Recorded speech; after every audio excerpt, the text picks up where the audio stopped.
শুভকামনা নিয়ে একটা গল্প বলে আমি 6 নম্বরে যাচ্ছি।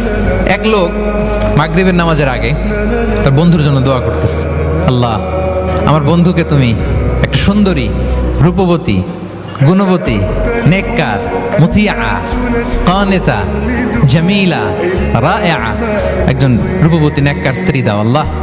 কতদিন ধরে তার বিয়েটা ঝুলে আছে, আল্লাহ তুমি ব্যবস্থা করে দাও, সুন্দরী নেককার আল্লাহওয়ালা। তো সে তো তার বন্ধুর জন্য প্রাণ ভরে দোয়া করতেছে, আর তার স্ত্রী ওয়াইফ পাশেই ইফতারি রেডি করতেছিল। এই দোয়া শুনে মহিলা তো তেলে বেগুনে জ্বলে উঠছে, দৌড়ে আসে বলছে, এই তুমি কিসের দোয়া করো, রাখো। সে বেচারা মোনাজাতের মধ্যে তো ভরকে গেছে, ভয় বলে কি হইলো, আমি তো দোয়া করতেছি আমার বন্ধুর জন্য।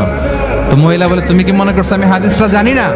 অন্যের জন্য কোনো ভালো দোয়া করলে আগে যেটা নিজের জন্য কবুল হয়, তুমি মনে করছো আমি জানি না? তুমি ভাবছো হাদিস শুধু তুমি একা জানো, আমি জানি না? না, কি সব দোয়া করো এগুলা? আল্লাহু আকবার, আল্লাহ রহম করুক।